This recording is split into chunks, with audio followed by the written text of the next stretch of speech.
ನಮ್ಮ ಮೇಲೆ ಕೇಸ್ ಬಿದ್ದರೆ ಹೇಗೆ? ಜೈಲಿಗೆ ಹೋಗೋದಂದ್ರೆ ಪ್ರತಿಯೊಬ್ಬ ವ್ಯಕ್ತಿಗೂ ಒಂದು ಭಯದ ವಿಷಯ.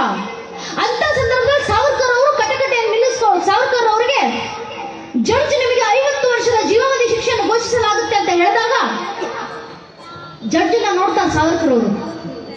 2 ಜೀವಾವಧಿ ಶಿಕ್ಷೆ ಅಂದ್ರೆ 50 ವರ್ಷದ ಕರಿ ನೀರಿನ ಶಿಕ್ಷೆ ಅಂದ ಕೂಡಲೇ ಸಾವರ್ಕರ್ ಅವರು ನಗ್ತಾರಂತೆ. ಏನಕ್ಕೆ ನಗ್ತಾರ ಗೊತ್ತಾ? 5-10 ವರ್ಷ ಜೈಲು ಅಂದ್ರೇನೆ ಜೀವನ ಬಿಡಿಯಲ್ಲಿ ಕಳೆದೋಗುತ್ತೆ ಅಂತ ಭಯ ಇರುತ್ತೆ ಜನರಿಗೆ. ಅಂಥದ್ರಲ್ಲಿ 50 ವರ್ಷದ ಶಿಕ್ಷೆ ನಿಮಗೆ ಅಂತ ಹೇಳಿದಾಗ ಸಾವರ್ಕರ್ ಜಡ್ಜ್ನ ನೋಡ್ಕೊಂಡು ನಗ್ತಾರಂತೆ. ಜಡ್ಜಿಗೆ ಸಿಟ್ಟು ಬರುತ್ತೆ, ಯಾಕೆ ಏನ್ ನಗ್ತಾ ಇದೆಯಾ ಅಂತ ಬ್ರಿಟಿಷ್ ಆ ಜಡ್ಜ್ ಕೇಳಿದಾಗ ಸಾವರ್ಕರ್ ಅವರು ಹೇಳ್ತಾರಂತೆ, ಏನಿಲ್ಲ ಸ್ವಾಮಿ, ನೀವೊಬ್ಬ ಕ್ರಿಶ್ಚಿಯನರಾಗ್ಲಿ ಮುಸಲ್ಮಾನರಾಗ್ಲಿ ಹಿಂದೂಗಳನ್ನ ಬಿಟ್ಟರೆ ಜಗತ್ತಿನಲ್ಲಿ ಯಾವೊಬ್ಬರು ಕೂಡ ಪುನರ್ಜನ್ಮದ ನಂಬಿಕೆ ಇಡೋದಿಲ್ಲ. ಅಂಥದ್ರಲ್ಲಿ 2 ಜೀವಾವಧಿ ಶಿಕ್ಷೆ ಕೊಡ್ತಾ ಇದ್ದೀರಾ ಅಂದ್ರೆ